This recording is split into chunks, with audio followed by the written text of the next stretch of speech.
They carved their certainty into the stars and called it a map. The imperial cartograph named lanes after dead emperors and crowned them with beacons that pulsed in perfect time. The fleet followed those pulses like priests pacing a liturgy. There was no room for silence between the beats. When silence did arrive, smooth as a polished blade, no one at first had a word for it. From the observation halo of the dreadnought Radiant Meridian, Fleet Lord Korthven watched his pride arrange itself across nothing. Lines of destroyers glittered like stitches in a wound that the Empire declared healed. Carriers unfolded, disgorging interceptor nests and reclamation skiffs, then closed again like mouths after a hymn. Around him, the bridge thrummed with a comforting friction of order. Checksums calling to checksums, confirmations answering confirmations.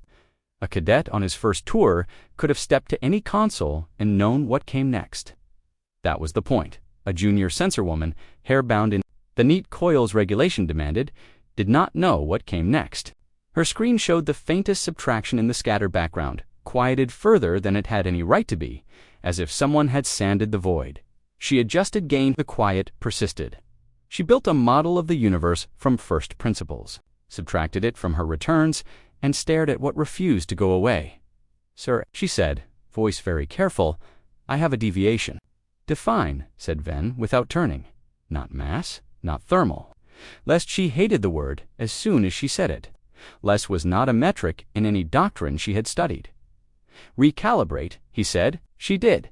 The quiet remained, patient as an animal that has not yet decided whether to bite. When the light cruiser Valiant Ark fell out of existence, there was no shudder, no scream.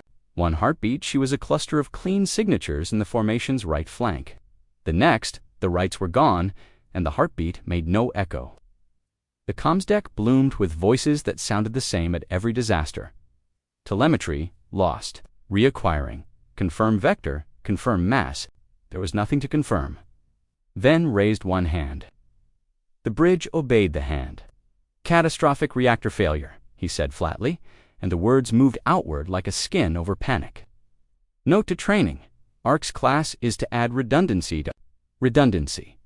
The note made men feel steadier. It gave the universe an error bar instead of a blank dot in kitchens and berths and maintenance ducts the note never reached. Sailors traded a smaller word with a kind of reverence men reserve for things that have teeth. Unknown, old-timers told it as a superstition. Young ones wore it as a charm. The Empire had never found a use for smaller words. That did not make them less true, elsewhere where the Empire never looked. People had been listening for the shape of that truth so long, their bodies had learned to hear it. In a listening cistern carved into the shadow of a broken moon, a woman who had once been a shipwright gazed at a hala that held the Empire's pride the way a spider holds a fly, with space. Mira Cho had not slept in 30 hours. It made her kind. "It's the same pattern," she said, voice smoked with fatigue. "Fibonacci intervals on the smoothing. They've aligned formation to the pulse, and they're feeding it by breathing." Cade Wren, who commanded without insignia, rubbed at the knot in his shoulder with a grimace that might have been a smile once. "How long until the cascade?" "If they keep their pretty lines." Mira dragged a slider and let the curve show him what words would soft pedal. "Soon." "They won't break them," said a man in a patched jacket, as if declaring the weather. "Pride won't let them." "Then pride needs a cough," Cade said. "Wake 3 nodes, ugly as you like." In the dark beyond the cistern's skin, 3 things too small to be impressive exhaled on frequencies. Engineers are taught to tidy. Static rolled not, the even hiss that makes a technician's heart easy, but lurching salt and pepper bursts that insisted on being noticed. The Hallis, smooth blotch, wrinkled. The next cruiser that should have vanished did not immediately. A stutter of seconds opened where there should have been none, and in those seconds, men breathed as if air had weighed again. On Radiant Meridian, the junior woman saw the wrinkle and, for the first time in her brief and obedient life, wanted to shout, something else was out here, something that did not ask permission to be ugly. "Sir," she said, almost too fast, "there's interference in jamming." Ven's mouth almost curled into a smile. Jamming belonged to the war he'd trained for. "No, sir, it's irregular. It doesn't align with she bit down. On naming the doctrine, as if the name might hear its own failure and take revenge, the second erasure came anyway. A picket destroyer called Genevieve, old enough to have ghosts in its ducting, went from a poem to a blank in a blink. The doctrinal answer arrived on schedule. Tighten shells, synchronize pings, make the net a harp, and play it louder. The harp sang, the smoothness sang back. With its mouth closed, in the cistern, Myra's laugh had no humor and more use than prayer. They've brought a placard to a flood. People don't let go of placards, Cade said. They need a different story to hold in the same hand. He gestured, and the Cumtech who'd claimed he wasn't a Cumtech because he'd never learned to salute, slid a prepared strip across the dark to ride on 1,000 quiet channels. It was a small thing, this strip, fewer words than a toast, more than a shrug. Break your rhythm, cross-illuminate with friends you didn't choose. Noise is safety. It reached no one. It reached someone. On a frigate in the 4th shell, a captain told her comms officer, "Make us ugly." The officer had been waiting to be told that all his life and had never known it. Until then, Radiant Meridian tightened formation again. Because the book said to, and because the watching worlds would call it courage, and because sometimes courage is a man refusing to be wrong to the grave. Venn did not blame his book. Books never promise the future. They promise a frame around the present. He would have to find another frame. He did not know what shape it would take. The third erasure took a carrier. Carriers are cities that forgot to ask permission to stop moving. Thousands died with less ceremony than a glass dropped on a galley floor. The scream that traveled the net was not in any one voice. It was an arithmetic of fear. It transmuted, as screams do, into instruction. Captains began to do the indecorous things sailors had been whispering about since the first ship found a horizon. Stagger your beacons. Lie with your ping timing. Cough static into the neatness the way you cough smoke from your lungs. In the cistern, 3 more nodes woke and hacked at the smoothness with ill-considered, ill-tempered chords. The unknown, because the smaller words served even here flinched. It had no eyes to narrow. It had a bias against complexity. Men turned that bias against it as naturally as they turn a rock into a hammer. A whisper arrived, threaded through. Alarm klaxons and status headers and the lyrical cursing of engineers. It did not carry rank. It did not require belief. It said only, if you can't be brave, be inconvenient. The junior woman on Venn's bridge let her scope slip out of phase by a prime she did not ask anyone about. The sweep stuttered. Beneath. Hull stumbled. The dreadnought lived an extra heartbeat. It is possible she did more to change the Empire's next century in that heartbeat than a roomful of lords did in a decade of speeches. She would never be given a medal. She would keep breathing. Sometimes that is the better reward. Who is speaking on my channels? Venn demanded of the air itself, because it was the only thing he could punish without shooting a man whose children he had sworn to defend. The air refused to answer. Pride took the refusal personally. They tightened again. They sang their pattern as loudly as they could. The pattern fed the quiet. The quiet swelled to gate-mouthed tide. A cluster of escorts vanished like a breath. Taken too sharply, the deletion curve, if anyone had been allowed to name it, rose from steep to obscene. Light them all, Cade said. Burn the net down if it buys a minute. Mira hesitated the way a surgeon hesitates before cutting where the scar tissue runs thick with memory. We can't build more before it comes back. We won't build more if there's no one who remembers how. They lit the sky with wrongness. The nodes screamed like bad radios thrown downstairs. The neatness retreated in shivers that would have looked like strategy if you believed in flattering your enemies. Cade never had. On Radiant Meridian, the junior woman finally allowed herself a single word, not in any manual. Please, she said to no one, to the void, to herself. The returns stuttered. The ship remained. Korthven looked at his dying formation and did something brave under a different definition. He did not accuse, he did not order men back to their deaths in lines that were no longer working. He said, flat and unadorned, survive. The word moved across decks as if men had been thirsty for it. They drank. The fleet scattered like a broken crown, jewels knocked from their settings. What had been a tapestry of light and symmetry now unraveled into jagged strands. ships coughing static and staggering their emissions with the clumsy beauty of desperation. Where once the Empire had moved like a chorus, it now moved like drunks at the edge of a storm. And for the first time that night, they lived longer than pride had promised them. The unknown pressed harder, its smooth tide advancing across the void with the patience of water seeking cracks in stone. It was not malice. It was not hunger in the way a predator hungers.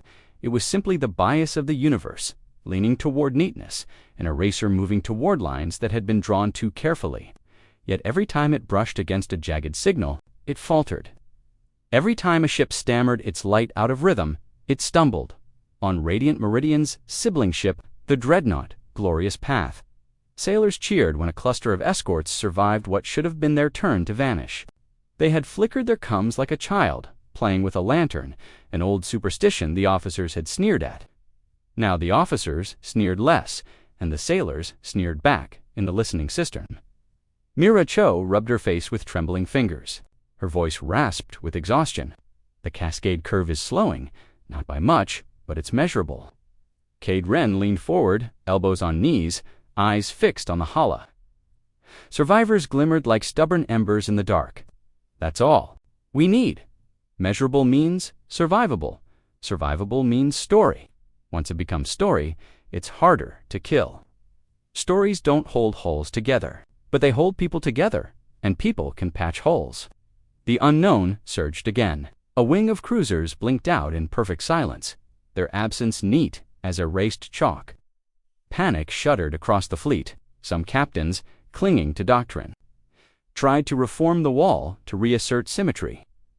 Their ships lasted seconds before the smoothness swallowed them whole. Others broke further, embracing the ugliness, scattering emissions until their signatures looked like drunken scribbles. Those ships stumbled forward. Those ships survived. On the bridge of the Ascendant Glory, Grand Admiral Selendravik raged at the sight.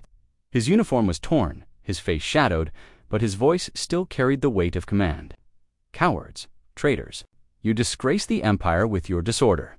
Hold your lines, but no one listened, not truly. The cums carried whispers louder than orders. Noise is safety. Rhythm is death. The phrase leaped from ship to ship, carried by petty officers, passed along by desperate sailors. It was not doctrine. It was rumor. Rumor spread faster than command. Lieutenant Arya Kest, her hands steady despite the tremor in her chest, whispered the words as she flicked her console out of phase. Her readings blurred into jagged mess, but the ship endured as the wave passed. She didn't look at her admiral. She didn't need to. She knew he could not bring himself to see what was saving them. From the shadows, human cruisers slid into the open. Peregrine and Gleam, their stealth fields flickering like torn veils, revealed themselves not as conquerors, but as shields. They darted between Imperial ships, coughing static bursts into the void, scattering the neatness that pressed too close. On Imperial scopes, they were phantoms one moment, anchors the next. For the first time, the Empire's sailors saw that they were not alone. Gasps filled Cum's channels. Who are they? Shadows fighting for us. They're protecting us. Dravik's jaw locked, fury burning in his eyes. Enemies, interlopers. No foreign hand commands the Empire.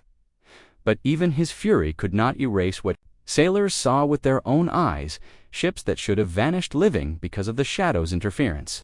Guns that would have been silenced, firing another volley because noise had shielded them. Lives that would have been erased, still drawing breath. On Orpheus Station, Cade listened to the Empire's confusion spill across the bands. He let out a weary chuckle. They'll curse us tomorrow. They'll deny us in their reports. But tonight, they'll follow us. Mira's fingers danced over the controls, spinning the unanswered notes faster, cycling them across new frequencies. It's adapting. Every time we use the same pattern twice, it smooths it quicker. We have to keep changing. Then change, Cade said. Humans are good at that. The Hala trembled. Another dreadnought dissolved into silence, the neatness spreading around its absence like water closing over a stone. Survivors staggered, breaking harder, scattering wider. Pride was dying faster than ships. Dravik stared at the ruin of his wall, at the ships flickering in messy survival. And for the first time in his life, doubt cracked his voice. He gripped the rail and whispered words that were not meant for anyone, but escaped him nonetheless. "What have we built, if it cannot endure this?" No one answered. The unknown did not care. It pressed forward, patient, inexorable. The fleet turned, not by order, but by rumor. Drifting toward the red glow of a dying star, it was instinct, not strategy, a gathering of broken birds seeking some last roost. Around that swollen, storm-racked furnace they clustered, forming a shattered crown of battered hulls. Weapons primed, shields bright, crews braced. It was not defense, it was ritual. A last stand written against the dark dot.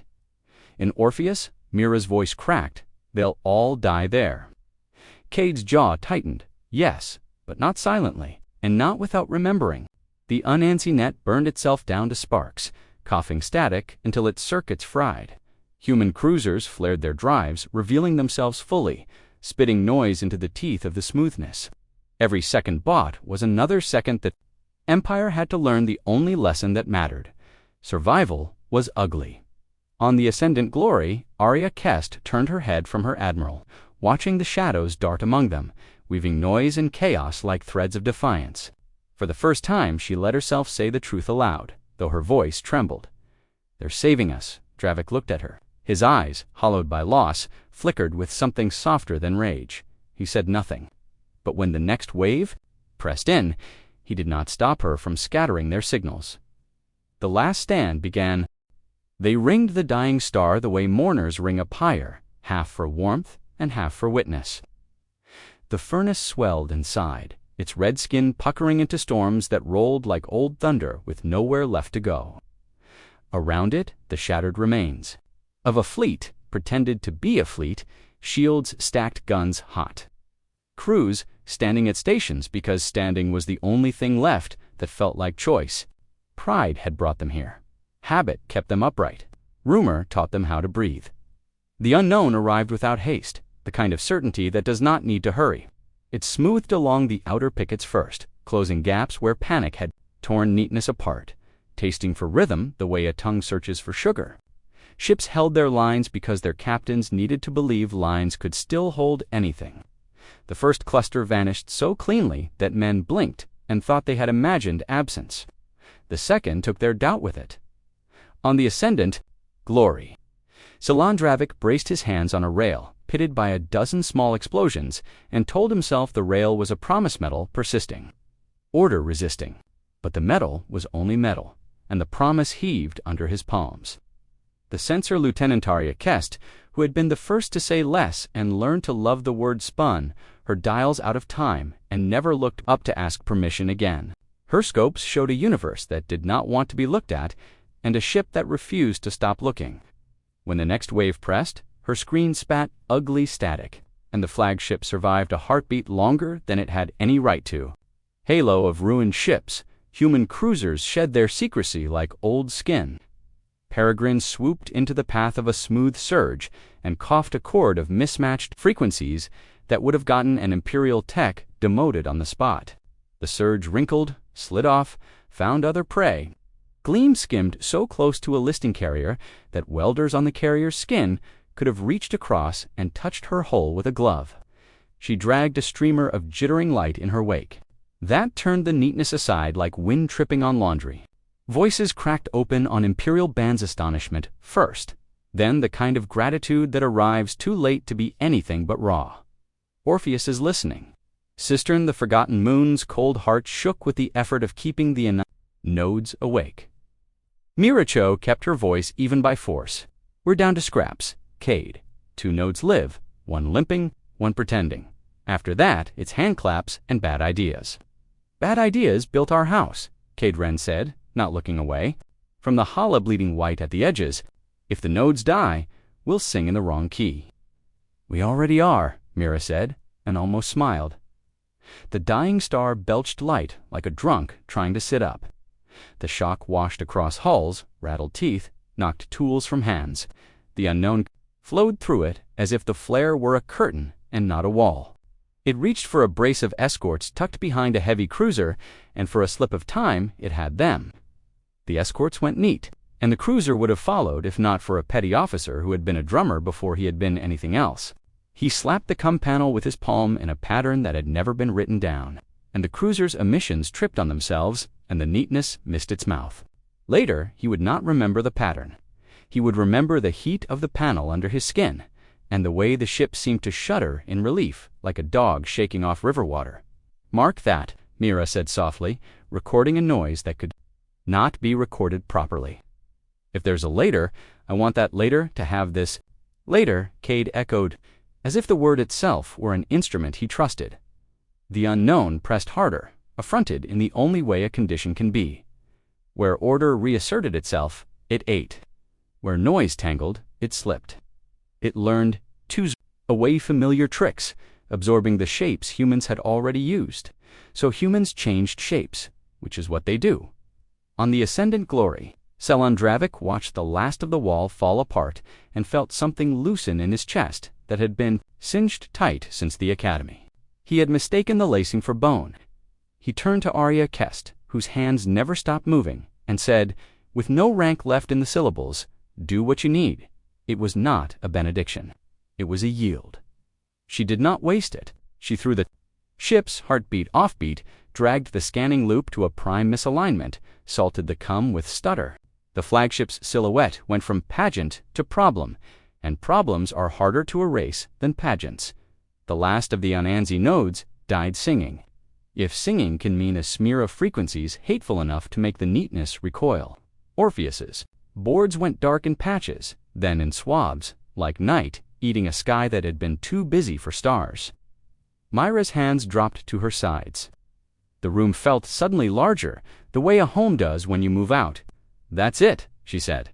"Then, we send Rumor," Cade said. "Rumor doesn't burn out." He keyed a strip so small it looked like an accident. When the smoothness comes, be wrong first.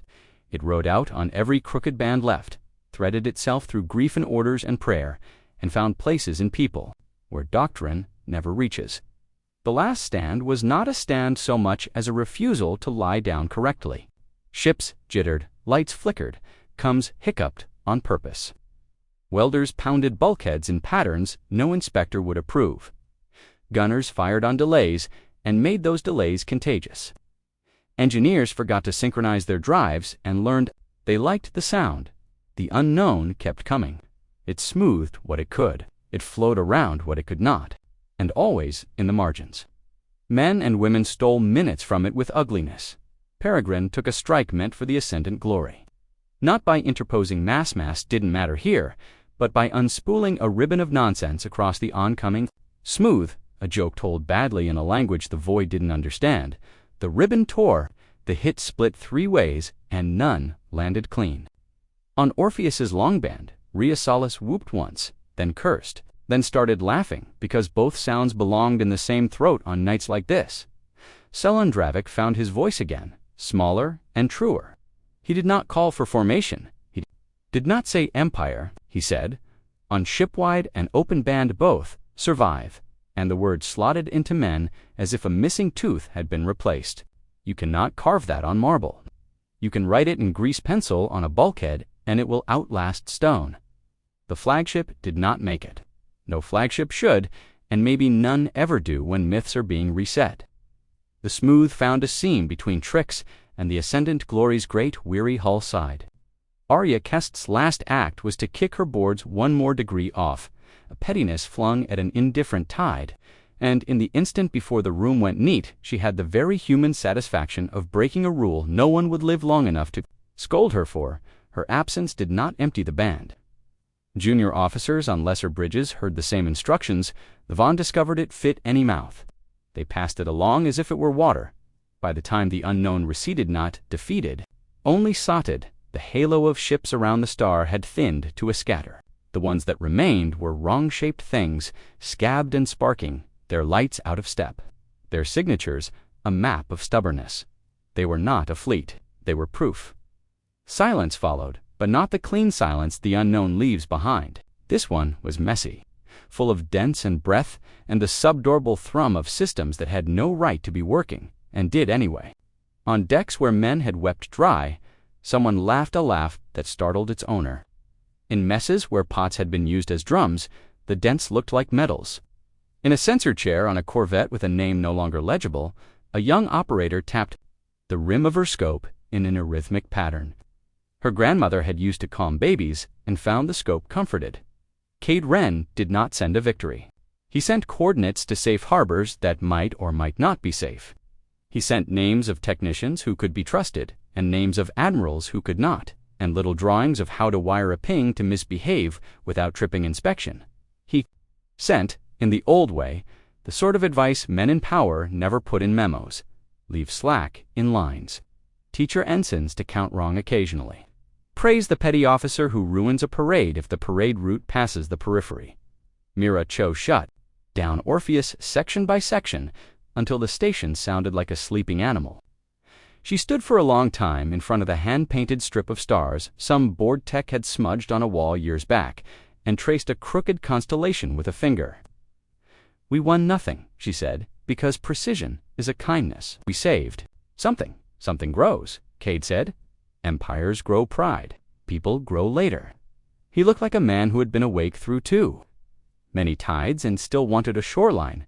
The survivors limped away from the red light. On the bridge of a battered cruiser now answering to Herald of Dawn only when called softly, a junior officer keyed a transmission that had no address and said simply, "Thank you," and let it ride until the static ate it. On a world that hadn't cared which banner paid for its rain until the rain stopped. A mother taught a child to clap off beat and didn't say why. In a dock where inspectors once fined welders for singing, a foreman wrote, "Noise is safety" on a locker door, and pretended the letters had been there when he arrived.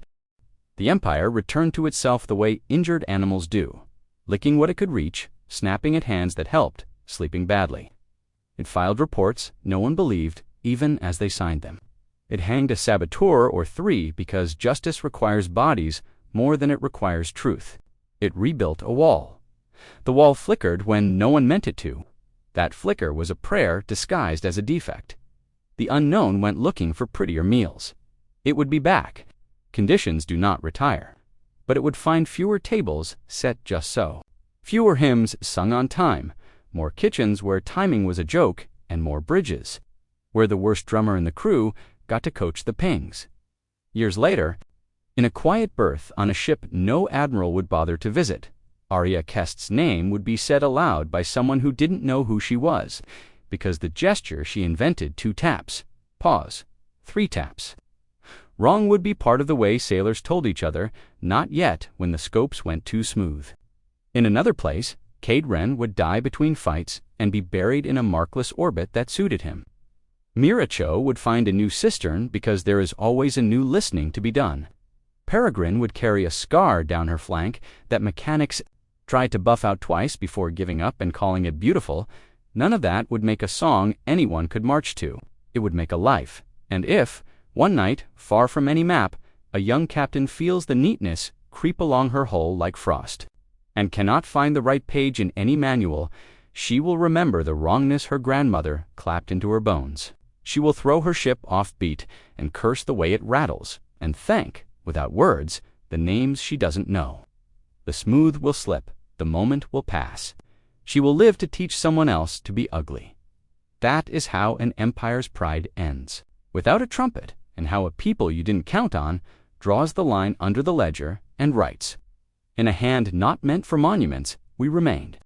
The silence after the battle lingered for months, carried across lanes of commerce, and whispered in the halls of power.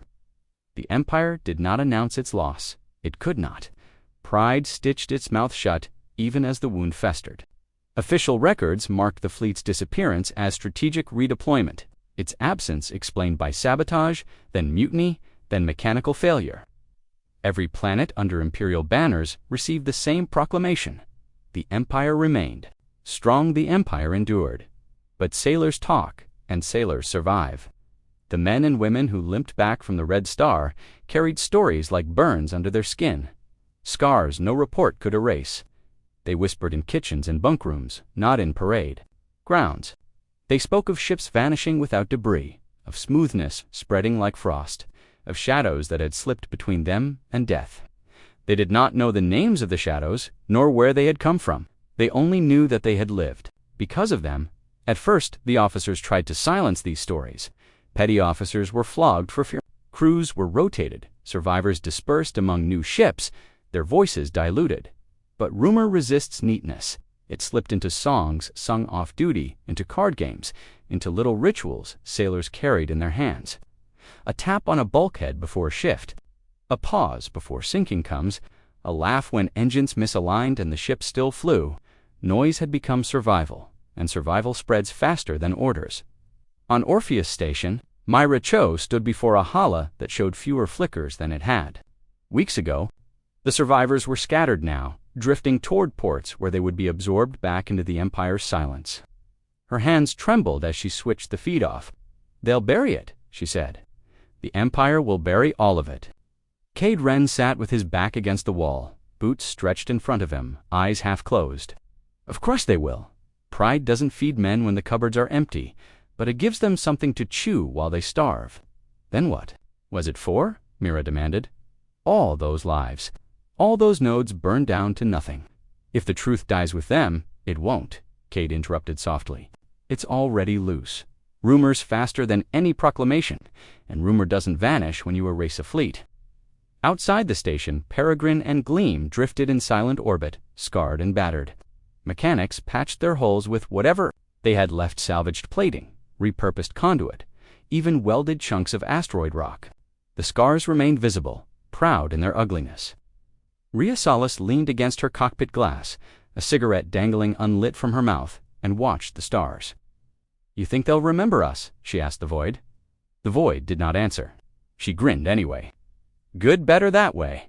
Far away, on a Midrim mining world, where imperial reach was more myth than rule, a child sat on a metal barrel and clapped her hands off-beat, while the other children laughed. Their grandmother scolded them, then stopped because something in the rhythm made the hair on her arms rise. She had heard that pattern before, long ago, in a mess deck thick with fear. She didn't remember the words that went with it, only the meaning. She let the child keep clapping. Within the Admiralty, meetings stretched long into nights. Charts were drawn, explanations offered. Committees proposed new doctrines, tighter walls, stricter synchronizations, harsher punishments for disorder. The unknown was never named. To name it would have been to admit ignorance. Instead, the fleet prepared for parades that would remind the galaxy that the Empire was untouched. But on the decks where parades were planned, sailors smuggled other lessons. They delayed sync pulses by fractions of a second, citing calibration errors. They tuned pings to wobble faintly, claiming power fluctuations. They sang in irregular rounds while scrubbing the floors. None of it appeared in the manuals. All of it mattered. In Orpheus's halls, Cade gathered his crew. They were fewer now, worn thin by months of holding, by watching, by refusing to vanish. He stood in the center of the chamber, scarred light painting his face, and spoke plainly. "We've stepped out of the dark. The unknown knows us now. The Empire suspects us. The galaxy will soon guess. We can't hide anymore, but we can endure." "What if they come for us?" a voice asked from the back. "They already have," Cade said. "And we're still here." He looked around the room, at faces drawn with exhaustion, at eyes that had stared too long into silence. "We're not here to win. We're here to survive, to teach others how to survive. Pride can be erased. Doctrine can be erased. But noise always finds a way." The crew repeated the word like a vow. Noise. Weeks later, the survivors of the Empire's shattered fleet returned to their worlds. Most walked off their ships to silence no banners, no fanfare. Some were questioned, some punished, some quietly released. But all carried the same memory, and memory resists neatness. They told their families told neighbors. In time, the story of the night the fleet vanished became a whisper that slipped between worlds. The Empire called it mutiny. The sailors called it survival. The children called it a game clapping offbeat in alleys, tapping wrong codes into old panels, laughing when alarms chirped at nonsense. Generals tried to discipline it away. Parents pretended not to notice. But the rhythm remained, and the unknown, patient as tides, waited. It would return, as it always did, seeking neatness, to erase. But the galaxy was different now. Humanity had stepped from the shadows, not as conquerors, not as saviors, but as survivors who had taught the greatest empire in the stars the value of being ugly.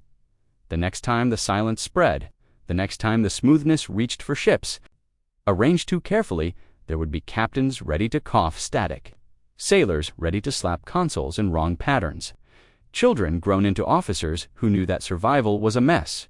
Best shared, pride had been obliterated. But in its place, something stronger had been born, not a fleet, not an empire, a noise that could not be smoothed away.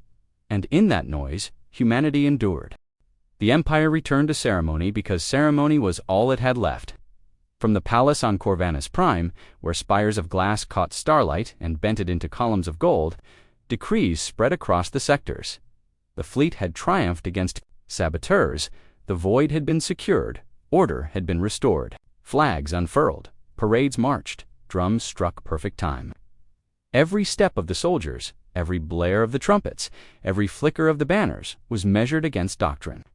Nothing was left to chance, because chance reminded them of the silence. They could not explain. But on the lower decks of those parades, sailors marched out of rhythm. Not enough to be noticed, not enough to be punished, just enough to feel the jagged memory of survival under their boots. When the drums thundered, 1, 2, 3, 4, they tapped their fingers, 1, 2, 3, then paused, then tapped again. It was wrong, it was memory. It was rumor turned ritual. On Orpheus Station, Mira Cho played back intercepted transmissions. They came ragged, wrapped in interference, but she heard the patterns in them, frigates whispering to destroyers in codes. That looked like mistakes. Carriers altering their sync pulses by fractions of seconds. Captains misreporting engine faults so their ships could flicker irregularly.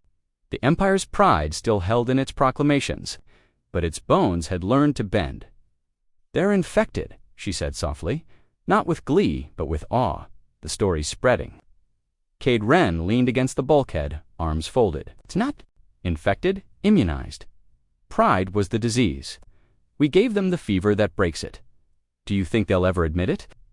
He gave her a look so dry it cracked. Empires don't admit. Empires collapse, but the people inside them, they already know. Beyond Orpheus, Peregrine limped through the dark, on patched drives, her hull still wearing scars like medals. Rhea Salas sat in her cockpit, boots propped against the console, a grin tugging her lips. "We're legends out there, you know?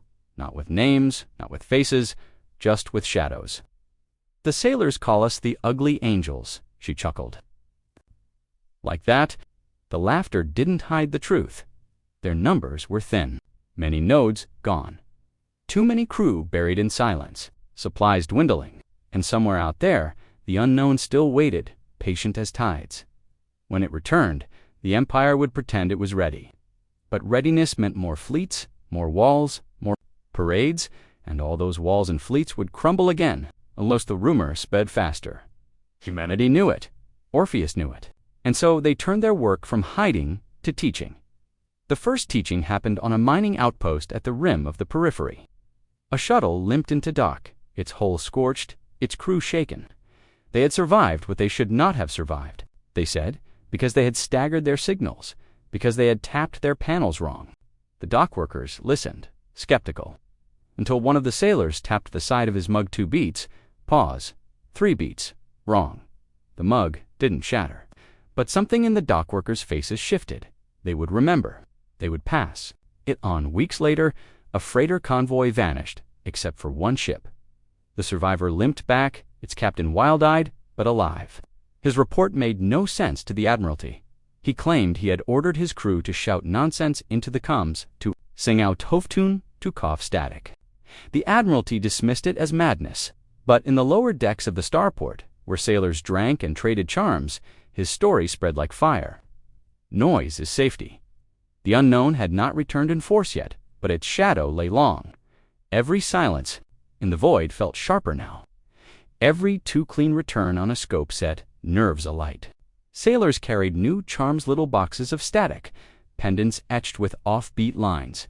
Children learned new rhymes where the claps never matched. And though the Admiralty tried to keep its parades perfect, cracks appeared in the timing of the steps.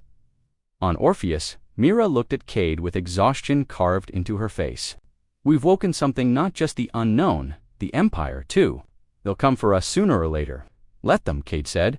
If they come for us, it means they believe the story. And if they believe it, we've already won. Outside, the stars burned with their old indifference.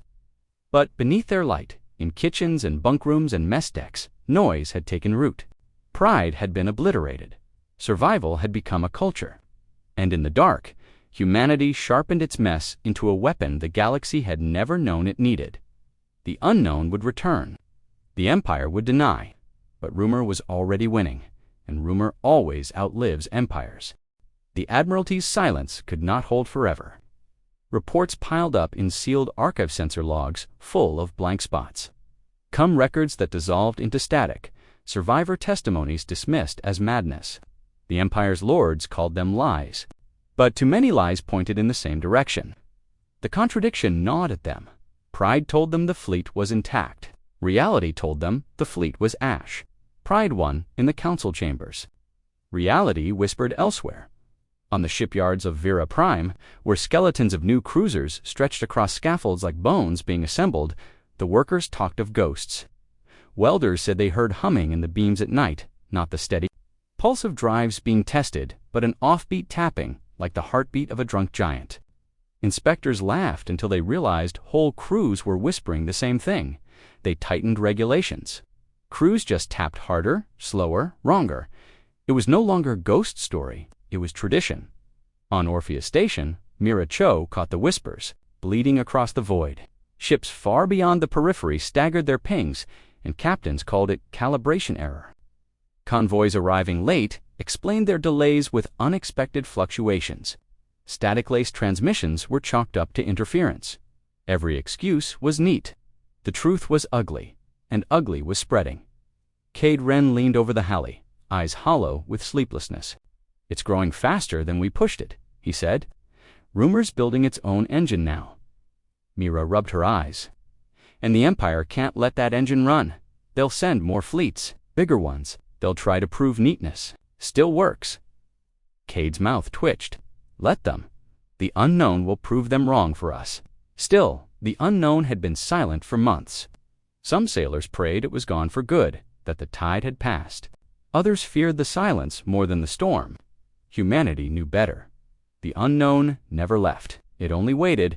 When it returned, it came first, as subtraction on the edge of a trade lane. A freighter convoy of 12 ships dropped from jump. 11 signaled arrival. 1 did not.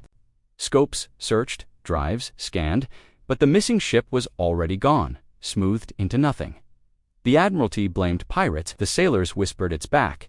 More vanishings followed. A destroyer patrol out of Corvus 9, a courier that had reported seeing shadows flicker between the stars. Each time, the official report bent the story into something palatable, but the crews knew the wrongness was back. And this time, rumor traveled faster than orders. On Orpheus, Mira slammed her palms against the console. "It's moving inward," she said. "The Empire thinks it's sabotage, so they're tightening." Formation again, Cade's eyes narrowed. "Feeding the beast." "Feeding it faster," she corrected. "Doctrines are cracking, but admirals don't bend until their fleets break. And when they break, the cascade will be worse than last time." Rhea Solis's voice cut in from Peregrine, laughter sharp and bitter. "So we sharpen the rumor. We don't wait for them to learn in silence. We shove the story down their throats." "How?" Mira asked. "They don't listen." "Not to orders," Solis replied, "but sailors always listen to sailors. You put a survivor in the right mess hall, the whole fleet hears him by morning." So they began. Orpheus sent its agents not to admirals, but to cooks, to petty officers, to mechanics who grumbled in their bunks. Survivors told their stories in quiet corners over mugs of bitter coffee and cheap spirits. They tapped wrong rhythms on tables, taught children to clap off beat, scrawled ugly little slogans on bulkhead walls. Noise is safety. Rhythm is death. The Empire tried to crush it. They tightened drills. Inspections grew harsher. Officers barked louder, demanding precision. But the more they cracked the whip, the more sailors looked sideways at one another, remembering what had kept them alive. Perfection had failed them once. They would not let it fail them again. The unknown pressed closer. It erased a garrison station in a single night, 3,000 souls smoothed away without a scream. This time, however, 2 ships orbiting nearby staggered their signals by accident or instinct and survived. Their crews returned wide-eyed, preaching the truth. We lived because we were wrong. The Admiralty called them liars. The sailors called them prophets. On Orpheus, Mira stared at the growing blotches on the Hala, her stomach twisting. It's adapting faster now, the old tricks by seconds, not minutes. Then we changed the tricks, Cade said. We always change. Rhea Solis chuckled over the cum. And when we run out of tricks, then we make new ones, Cade answered. That's humanity's curse, and our gift. We never stop, making mess. In the void, the unknown spread again, slower than before, but inevitable. The Empire prepared its next grand fleet, banners gleaming, formations drilled to perfection. It would be obliterated as surely as the first. Only this time, rumor would not be silent. This time, the galaxy was listening. The summons went out on every imperial world. A new fleet was rising. The banners called it the Resurgent Wall, forged from the bones of the vanished, greater than anything before. Shipyards bellowed smoke and fire. Scaffolds hung heavy with half-born holes, and parades marched under skies, bruised with propaganda. Pride was reborn in glass and steel. The lords in their towers called it redemption. The sailors in their bunks called it suicide. On Vera Prime's yards, a destroyer named Valiant Spear rolled from her slips to the sound of brass and choirs. Admirals praised her perfect symmetry, her flawless lines, her drives that pulsed in clean rhythm with every sister ship. To the crowds, she was a promise. To the welders who built her, she was a coffin. One old hand spat into the dirt and muttered, "Too neat." The void doesn't like neat. His apprentice laughed nervously, but tapped his boot out of step with the drums. In kitchens, in barracks, in maintenance ducts, the rumor was already waiting.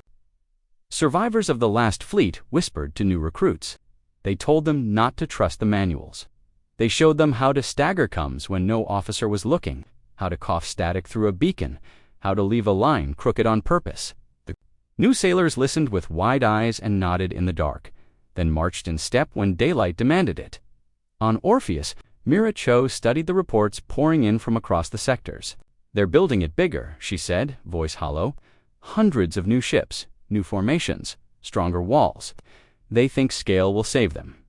Cade Wren leaned over her shoulder, jaw set. Scale only feeds it faster. They're marching. Into the mouth again, Rhea Solis's laughter crackled over the cum from Peregrine. Let them march. We'll be waiting in the shadows again. Only this time the sailors will already know the trick. They'll hear the rumor before the first. Ship vanishes. But Myra shook her head, the unknown's adapting. Last time it stumbled on noise. This time it will expect it. If we only give them the same tricks, the cascade will be quicker. Then we don't give them the same tricks, Cade said firmly. We give them more. We make survival a language with more words than the void can erase. The unknown returned. Before the fleet was ready, at the rim of the Tolvar expanse, 3 scouting ships vanished within hours of each other, neat and clean. A fourth, survived by accident its comes, had been malfunctioning, stuttering bursts of static across every channel.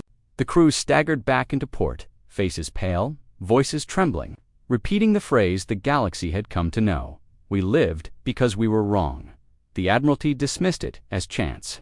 The sailors carved it into their tables. When the Resurgent Wall launched, it gleamed like a crown of light.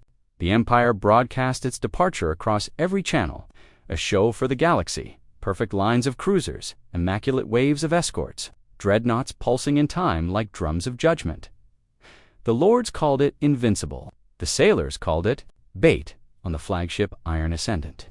Admiral Corin Drayle stood at the rail and told his officers, the last fleet fell because of sabotage.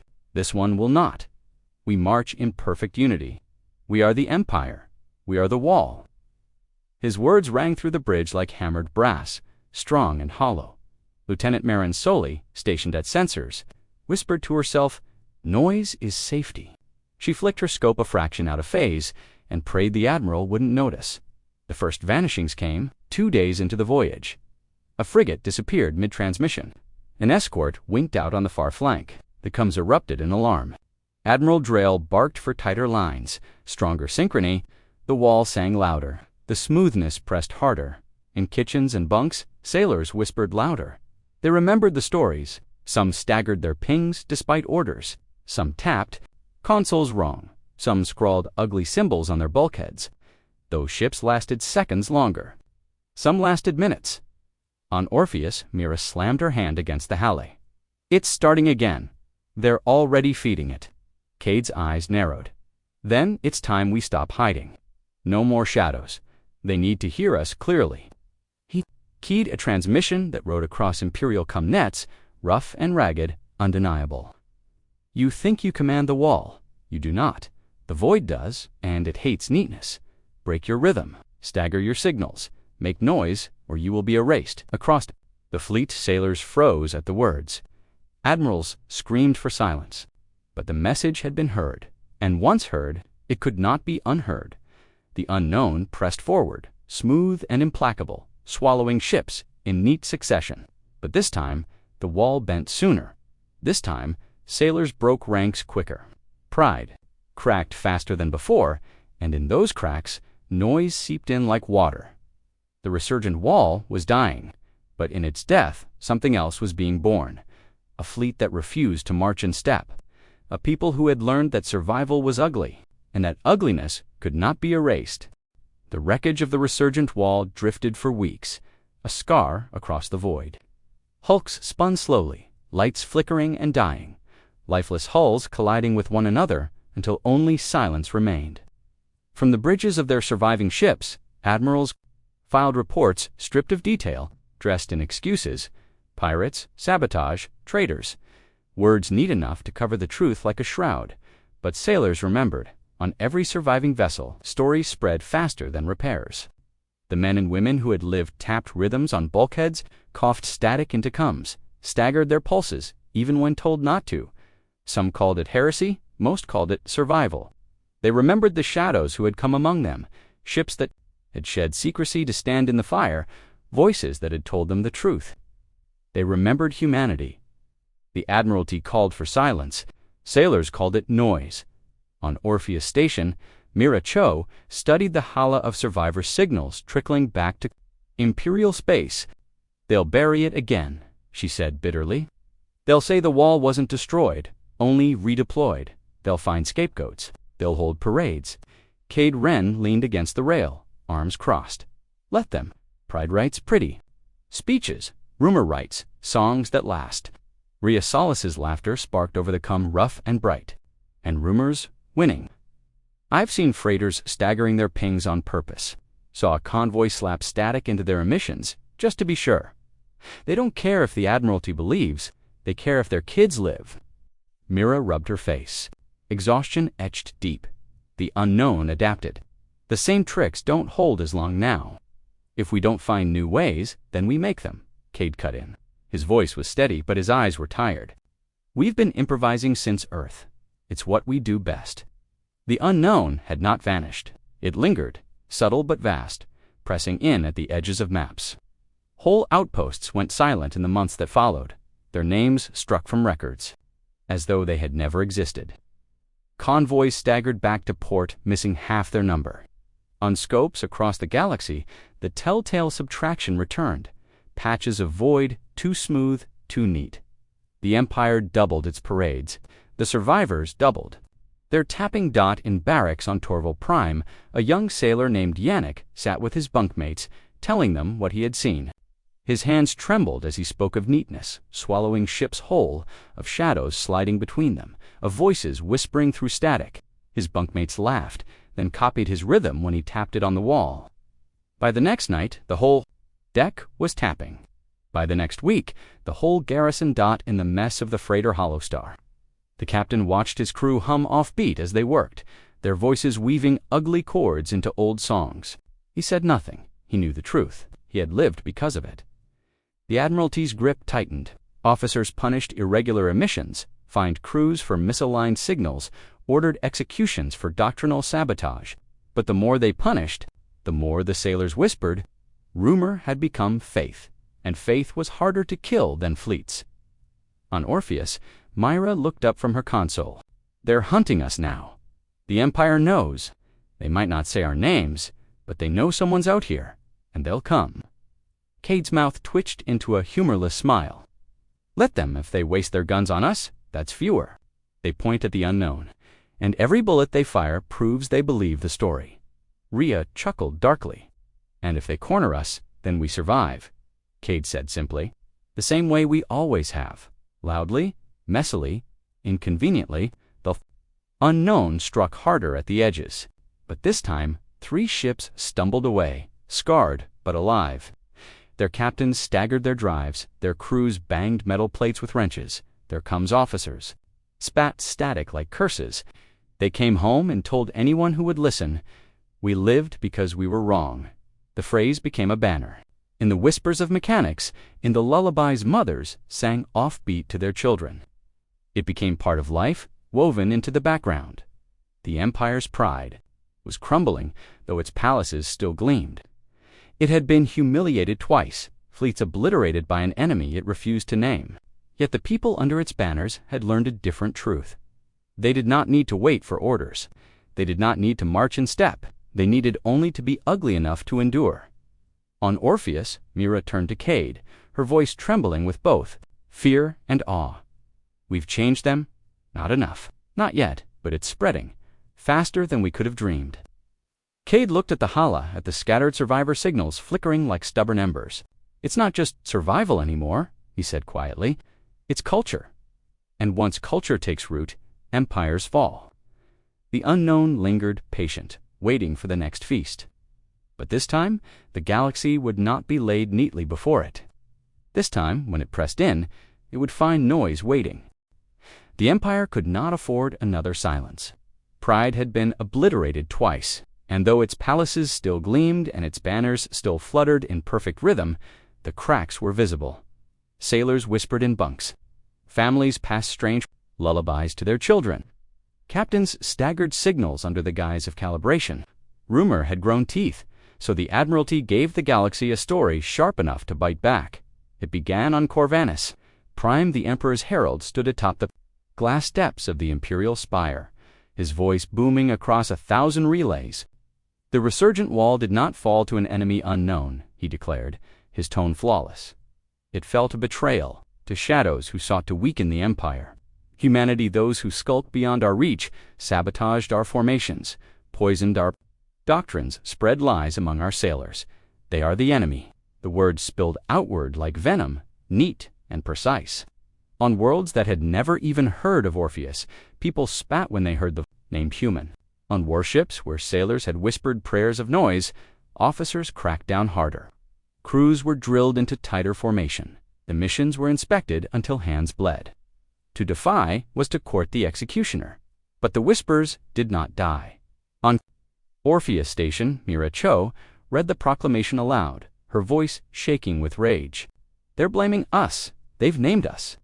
Cade Wren stood with arms crossed, watching her, but not the Hala. Of course they did. Pride never admits weakness.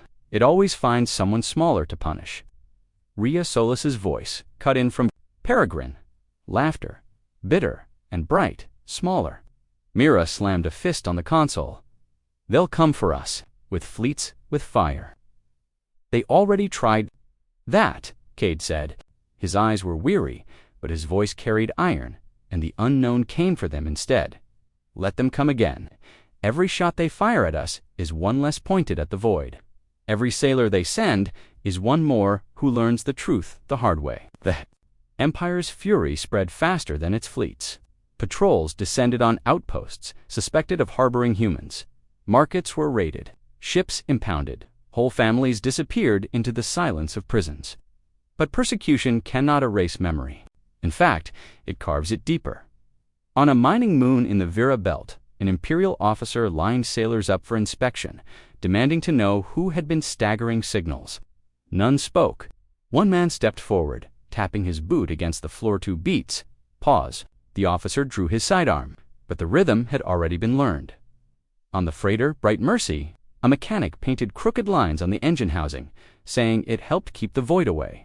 The captain scolded him, but when the ship stumbled, through a patrol alive where others had vanished, The crooked lines multiplied across every bulkhead. Noise had become defiance. Defiance had become identity. The unknown struck again at the rim of the Listen Reach, erasing an entire convoy under escort. But this time, half a dozen ships staggered away, alive because their crews had disobeyed doctrine. They returned not as cowards, but as messengers, spreading the lesson: humanity was right.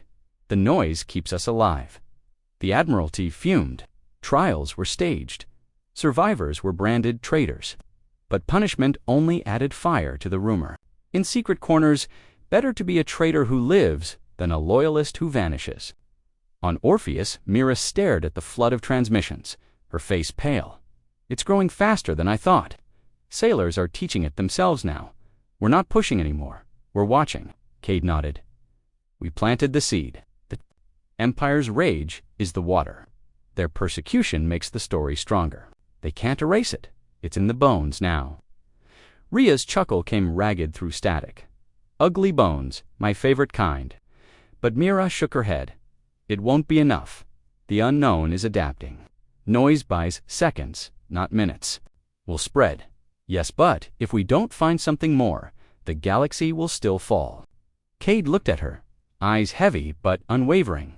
Then we'll make something more. Noise was just the first word. Humanity's language has many far away. In the depths of the void, the unknown stirred. The smoothness pulsed, faint but vast, like a tide rolling back before the storm. Sailors who felt it in their bones shuddered. Admirals called them liars.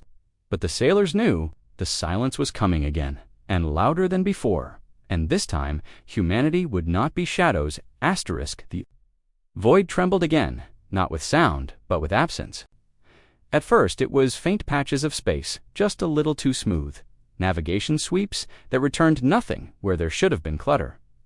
Sailors saw it first. They whispered, tapped their bunks, staggered their beacons without asking. Admirals ignored them. Admirals always ignored them. And then the erasures began. The first was a convoy carrying supplies to the midrim. 16 freighters under escort. 12 arrived. 4 never signaled again, their hulls erased as cleanly as chalk washed from slate. The escorts reported no explosions, no debris, the crews declared. It, the unknown. The second was a garrison outpost, Starhold Karis. One evening, its lights burned bright across the system. The next morning, only silence. Every scope showed nothing but neatness where the outpost had been. 10,000 souls gone. Without a scream, the Empire said sabotage. Sailors muttered the truth. On Orpheus Station, Miracho's hands shook as she traced the growing blotches across the hala. It's faster this time, she whispered. The smoothings not just eating ship sits, swallowing entire sectors. Ren stood beside her, his face drawn. The noise buys less time now. Seconds, Mira confirmed, her voice raw.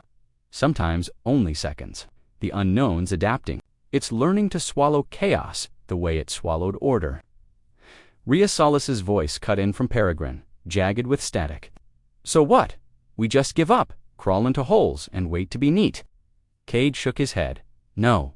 We find another word. Mira turned on him. Noise was the word. What else do we have? Improvisation, Cade said simply. Noise wasn't the weapon. Noise was the proof. The weapon is change. The unknown can't chase what never stays the same. The chamber. Then Mira exhaled, slow, steady. Change, always changing. Never repeat the same mistake twice. Some staggered their signals in patterns that never repeated. Some deliberately broke equipment only to repair it differently. Each time the neatness pressed, the survivors were the ones who kept moving, who refused to fall into rhythm. But it wasn't enough. At the edge of the Valoran stretch, the unknown surged. A fleet of 30 ships dissolved in less than an hour. They had staggered, they had tapped, they had shouted noise into the dark, and still they vanished, swallowed in silence. The survivors, a handful of frigates, returned with wild eyes and cracked voices. They mimicked us, one captain gasped, shaking. The smoothness it started coughing static back at us. It copied the noise, and then it erased us anyway. Panic spread faster than rumor. If the unknown could mimic, what then? If it could learn noise, what weapon remained? On Orpheus, Myra, buried her head in her hands. "It's over," she whispered. "We taught it the only trick we had. Now it's ours, and it's beating us with it." Cade's voice was iron. "No, that's not the only trick." He stepped forward, his eyes on the holly, on the blotches spreading like ink. Noise was never enough on its own. It worked because it was different, because it was change. So we keep changing. We build survival into culture. We make every ship a contradiction, every crew a song that doesn't repeat, every captain a liar, even to their own logs. If the unknown wants to learn us, it will choke on our contradictions. Rhea laughed over the come, a sound fierce and reckless contradictions. Good. I've always been good at being wrong twice. The Admiralty, of course, had other plans. On Corvanus Prime, they announced a new doctrine: tighter formations, stricter rhythms, harsher punishments for irregularity. Humanity was declared outlaw. Sailors were ordered to denounce the noise cult. Rumor was branded treason. But the sailors didn't stop. They couldn't. They had seen too much. On ships across the Empire, men and women staggered their signals. In secret, tapped wrong rhythms in the dark, sang ugly songs when the lights went out. And when the unknown came for them, those were the ones who survived. On Orpheus, Myra looked at Cade, her voice low. "We can't save everyone." "No," Cade agreed, "but we can save enough." The unknown surged again, swallowing a dozen. Systems in silence. The galaxy trembled. The Empire lied. Humanity adapted. And in the cracks between lies and silence, a new defiance grew. This time the unknown had not met an empire. It had met a people who refused to stand still, and for the first time the unknown hesitated. The silence came like a tide at night. No flare of engines, no warning transmissions. One moment the stars burned steady, the next whole systems dimmed into absence. Outposts that had stood for centuries vanished without a trace. Trade lanes collapsed into gaps of nothingness. The unknown was moving inward now, faster, hungrier, and this time it was coughing noise back. Mimicking the survival tricks humanity had spread like seeds, on Orpheus Station, alarms shrieked. Mira Cho stood before the hala, her voice sharp with terror. "It's not just erasing, it's mocking us. It's spitting static into the lanes, confusing ships, tricking them into neatness. It's using our own weapons." Cade Wren leaned on the railing, staring hard at the blotches spreading like oil across the hala. His voice was steady. "Then we stopped thinking of it as a battle. It's not a war, it's a conversation. We keep changing the language until it can't keep up." Rhea Solis's voice burst in from Peregrine, laughter jagged and wild. "A conversation. Fine, then let's scream at it until it chokes." The Admiralty had already declared humanity guilty. Now, faced with another collapse, they doubled down. Orders went out: tighter formations, perfect synchronization, absolute silence in the come bands, except for authorized transmissions. Obeyed under watchful eyes, but in their hearts they knew it was suicide. The unknown surged at the edge of the Meridian Belt. The Empire's Third Fleet formed its walls, bright and symmetrical. The smoothness came down on them like a curtain. Ship after ship vanished in silence, lines dissolving into nothing. Officers shouted for order. Sailors tapped wrong rhythms under their breath. The officers died. The sailors lived at least, the ones who broke formation when no one was looking. In a mess deck aboard the Valiant Spear, a young sailor named Nira slammed her fists against the table, tapping nonsense while her crewmates panicked. She shouted above the alarms, "Don't match, don't sink, be wrong." Some laughed in fear, some obeyed. Those who obeyed staggered signals, misaligned drives, sang ugly songs into the come. When the smoothness swept over them, the Valiant Spear shuddered, but it did not vanish. Rumor spread faster than official orders. By the time half the fleet was gone, crews across the formation were breaking lines openly, their captains too desperate to stop them. Ships began darting in irregular patterns, coughing static, refusing to fall into rhythm. The cascade slowed. Not stopped never, stopped but slowed enough for some to live. On Orpheus, Mira's voice was raw. "It's working, not just noise. Change. Every ship doing something different. It can't mimic them all at once." Cade nodded. "The language, that's survival." The unknown pressed harder. Entire systems flickered into silence. But in the chaos, pockets of resistance spread. Freighters survived by broadcasting contradictory signals. Scouts returned alive by changing their emissions every few minutes. Whole convoys staggered into port bruised but breathing. Swearing by a new creed, survive by being unrepeatable. The Empire tried to bury it, but sailors had already given it a name, the Doctrine of Change, on Corvinus Prime. Admirals stood before the spire and declared the Third Fleet victorious, even as its survivors limped home with jagged signals and ugly hulls. The Empire endures, they said. The wall is unbroken. But in the streets, children clapped offbeat in alleys. In mess halls, sailors sang songs that never repeated a verse. In barracks, petty officers taught new recruits how to be inconvenient. The unknown had not been defeated. It could not be defeated. But for the first time, it had been slowed not by walls, not by pride, but by contradiction, by noise, by change, by humanity on Orpheus. Myra slumped into her chair, exhaustion etched into every line of her face. "We can't win, Cade." "Not really." Cade stood beside her, his voice quiet, steady. "Winning was never the point. Enduring was we endure, and we teach others to endure." "That's enough." Rhea Solis's laughter rang in through static, fierce and bright, enough to spit in the void's face every time it tries to smooth us out. Enough to keep the story going, then hell yes, it's enough. In the void, battered ships drifted home, not neat fleets, not shining walls, just fragments, ugly and alive, carrying with them the rumor that had become a doctrine. Captains whispered it to their crews. Crews whispered it to their families. Families taught it to their children. When the smoothness comes, be different, be ugly, be alive, the unknown. Lingered at the edges, patient as tides. It would come again. It always would. But this time, the galaxy was no longer a neat feast laid before it. This time, when the silence pressed in, it would find contradiction waiting. It would find noise. It would find humanity. And in that refusal, to be smoothed away, the galaxy's future had already been written, not in pride, not in walls, but in survival.